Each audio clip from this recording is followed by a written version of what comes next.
Dans la vidéo d'aujourd'hui, je vais partager avec toi une méthode que toi aussi tu peux appliquer si tu veux te lancer en tant que freelance.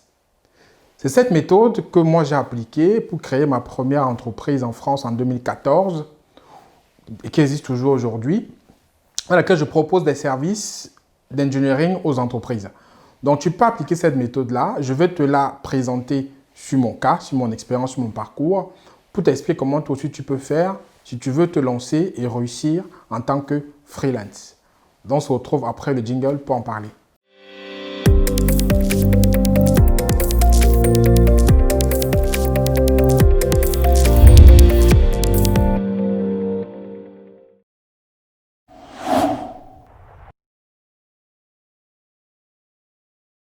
Bonjour à tous et à tous, je suis Franck Kenyé. Nous sommes chercheurs de devenir riches en Afrique. Aujourd'hui, je me propose de partager avec toi, sur la base de mon parcours, une méthode que tu peux appliquer aussi pour réussir si tu veux te lancer en tant que freelance. C'est quoi le freelance? Le freelance, en fait, c'est un travailleur indépendant qui met à disposition ses compétences à des entreprises contre rémunération. Généralement, beaucoup de personnes commencent par le freelance pour après grossir et faire une entreprise qui propose beaucoup plus de services. C'est comme ça que moi, j'ai commencé. Moi, j'ai commencé avec ma première société en tant que freelance en 2014 où je proposais en fait des services aux entreprises dans divers secteurs. On en reparlera dans la vidéo. Dans cette vidéo, je vais te proposer une méthode que tu peux aussi appliquer si tu es aujourd'hui salarié dans une entreprise et que tu veux te lancer en freelance. Et tu verras que ça marche parce que ça a marché pour moi et tu vas forcément réussir. Avant de commencer la vidéo, je t'invite, si ce n'est pas encore fait, à t'abonner à la chaîne, activer la cloche de notification pour ne pas louper aucune vidéo que je vais publier ici, de télécharger le e-book que je t'offre en fait, qui te donne les 10 secrets d'entrepreneurs qui réussissent. Donc, il est facile à lire, il est digeste, tu peux le télécharger. Le lien est en description de la vidéo. Tel que je le disais en introduction de la vidéo, je vais partager avec toi aujourd'hui une méthode que j'ai appliquée moi quand j'ai lancé ma boîte en 2014. Cette méthode, c'est là qui m'a permis de démarrer en tant que freelance. Et si toi, tu veux aussi te lancer en tant que freelance, je vais te la présenter, calquer sur mon parcours pour que tu puisses l'appliquer assez facilement. D'abord, si tu te lances en tant que freelance, il faut commencer par une première étape, une première chose. Il faut définir quelles sont les compétences que tu possèdes. Quand je parle de compétences, c'est les compétences et les ressources. Les compétences que tu as aujourd'hui, les compétences que tu vas acquérir. Si je prends mon cas, quand j'ai lancé ma boîte, moi je travaillais en tant que chef de projet d'une société qui proposait des services aux majors pétroliers, donc dans le domaine oil and gas. Donc je faisais en fait ce qui était pilotage de projet dans ce qu'on appelle le contrôle commande de système en fait. Donc j'automatisais les procédés. C'est comme ça que moi j'ai commencé à lancer ma boîte. Donc j'ai vu que j'avais ça comme compétence. Je faisais ça depuis environ 10 ans. Donc j'avais déjà un carnet d'adresses. J'avais un certain réseau que j'avais établi autour de ma carrière. Et je maîtrisais cette compétence-là. Et j'ai voulu lancer ma carrière dans ce domaine-là parce que c'est là où j'avais des compétences les plus solides. Donc toi aussi, il faut que tu regardes quelles compétences tu as aujourd'hui. Et si les compétences que tu dois mettre en pratique pour ta boîte, tu ne les as pas, il faut que tu vois comment les acquérir. Moi, j'avais cet avantage que j'avais les compétences dont j'avais besoin pour me lancer. J'avais les ressources aussi parce que je maîtrisais pas mal de technologies qui étaient appliquées dans ce domaine-là. J'avais le réseau pour pouvoir aussi commencer à prospecter mes premiers clients. Donc la première étape, en fait, si tu veux te lancer en tant que freelance, il faudra que tu définisses quelles sont les compétences que tu as, que tu peux proposer à ce marché.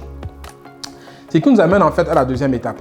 Moi, à l'époque, comme je dis, je travaillais pour une société de services qui a fait une société de services qui travaillait pour des majors pétroliers. Les majors pétroliers, c'est qui? C'est Total, c'est BP, c'est Exxon, tous ces grands groupes qui étaient dans l'oil and gas, c'est la pétrochimie. Dans la deuxième partie, en fait, que j'ai évaluée lorsque je me suis lancé, j'ai regardé le marché qui était intéressant pour moi. Dans le marché, en fait, forcément, je me suis dirigé vers le marché que je connaissais déjà, vu que c'est là-dedans que je travaillais. Donc, mes services, mes compétences que j'allais proposer à ce marché que je maîtrisais bien. Donc, il y avait bien sûr le marché de la pétrochimie que je maîtrisais bien.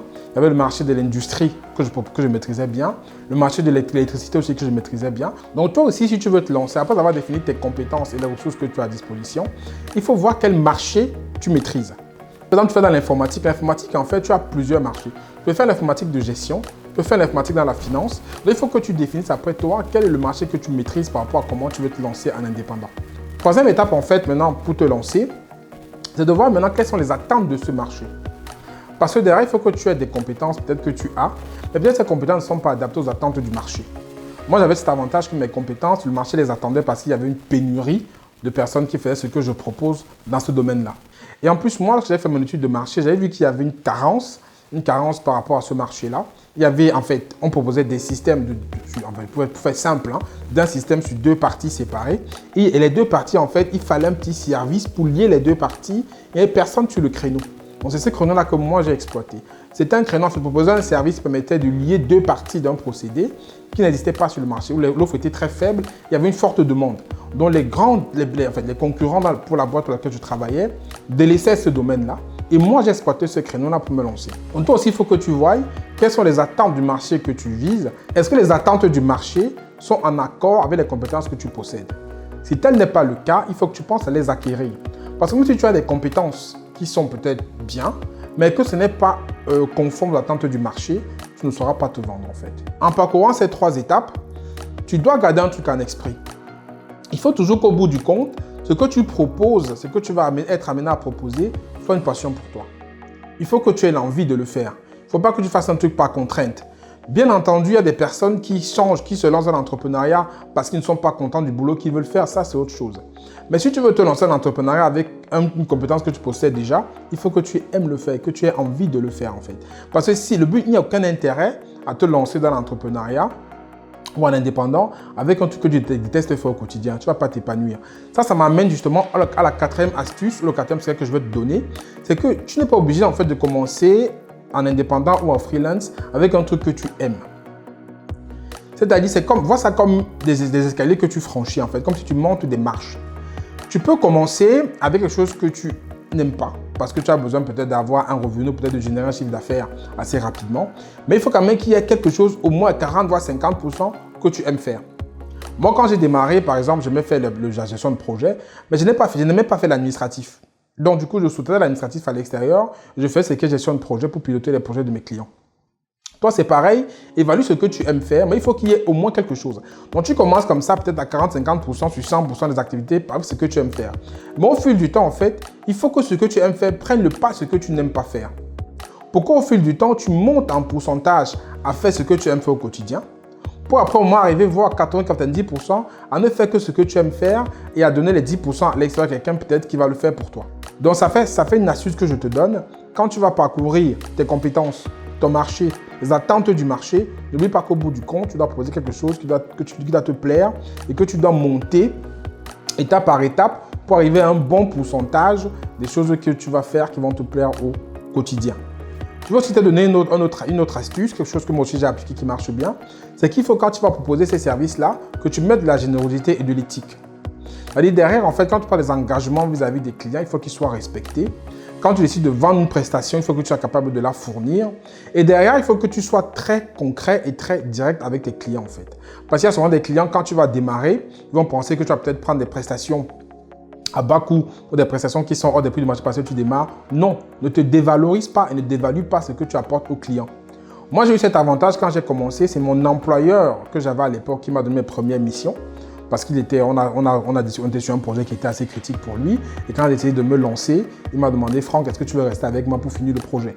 J'ai travaillé pour lui environ un an, j'ai travaillé pour lui un peu plus de 1 an et demi sur ce projet-là. Donc, c'était un avantage pour moi. Donc, j'avais démarré à un chiffre d'affaires tout de suite. Donc, derrière, c'était un avantage pour moi parce que je n'ai pas eu à faire d'efforts pour trouver mes premiers clients. Mais c'était un inconvénient parce que ça m'a permis d'être dans une zone de confort où je n'ai pas développé des compétences tout de suite qui m'ont permis d'être au pied du mur et aller chercher des clients. Donc, c'était un avantage et un inconvénient. Donc, toi, en fait, quand tu vas démarrer, ne te dévalue pas surtout. Ne pense pas surtout que par rapport à que telle personne vend ses prestations à X%, je vais mettre le même niveau que lui. Non. Il faut voir ce que tu as comme valeur et ce que tu vas apporter au client. Après, bien entendu, il ne faut pas non plus avoir des tarifs déconnants. Il faut aussi savoir la vision que tu donnes à ta boîte. Moi, quand je me suis lancé, je savais que la vision, c'était de grossir, c'était de faire une boîte en fait qui allait pouvoir peut-être placer des consultants, faire des projets pour d'autres personnes, et me mettre moi en retrait. C'est une vision que j'avais dès le départ. Toi aussi, il faut que tu aies cette vision-là. Est-ce que quand tu veux démarrer, tu veux rester travailleur indépendant tout le temps? Ou est-ce que tu veux créer une boîte en fait qui va après peut-être grossir, peut-être avoir d'autres salariés que tu vas placer? Il faut que tu le fasses dès le départ et c'est ça qui va imposer ta stratégie en fait. Après, comme on dit souvent, c'est l'occasion qui fait le larron. Hein. Tu peux commencer en étant seul et au fil du temps, le client te demande des consultants, peut-être demande des projets et tu grossis. Voilà, tu peux avoir une occasion qui le permette. Mais il faudra qu'à la base, tu sois préparé par rapport à là où tu veux aller. Sinon, tu ne vas pas peut-être bien évoluer. Donc moi, j'avais cette vision dès le départ. Je savais là où je voulais aller. C'est ce que je déploie aujourd'hui. Donc après, derrière, peut-être tu te demanderas comment est-ce que tu peux faire chaque étape, comment faire pour avoir tes compétences, comment faire pour trouver ton marché, comment évaluer les attentes de ton marché et surtout peut-être comment faire la partie administrative aussi. Il faut que tu étudies en fait la partie administrative de très près. Parce que ton choix de statut, choix de société va beaucoup dépendre de ta situation personnelle, ta situation familiale. Donc ça, on peut t'accompagner dessus si tu le souhaites. Et pour récapituler, en fait, pour déterminer tes compétences, tu peux faire un bilan de compétences. Un bilan de compétences va te faire sortir en fait les compétences que tu possèdes, les compétences que tu dois devoir acquérir par rapport à là où tu veux aller. Après, de deux, pour ton marché, il faut que tu saches le marché que tu maîtrises déjà. Si c'est un marché dans lequel tu veux travailler et que tu maîtrises déjà, c'est très bien, ça veut dire que tu connais ton marché. Mais si tu ne connais pas ce marché dans lequel tu veux aller, il faut que tu fasses une étude de marché en détail.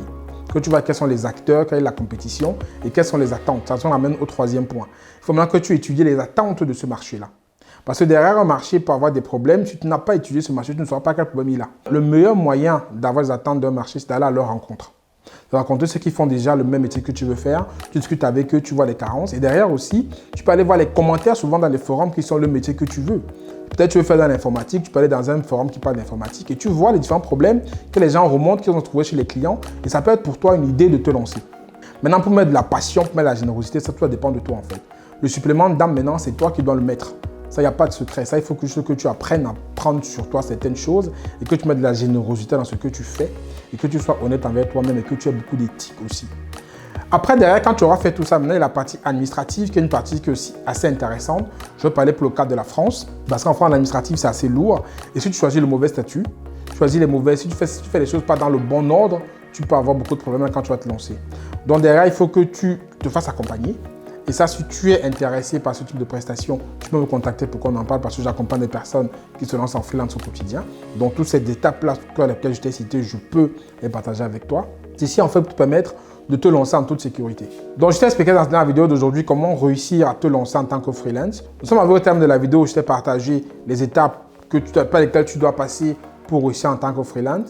Ces étapes par lesquelles moi, je suis passé. Aujourd'hui, ça fait 6 ans que ma société tourne. Donc, tu peux aussi faire ces étapes-là pour pouvoir réussir. Et si tu as besoin d'accompagnement, n'hésite pas à m'envoyer un mail.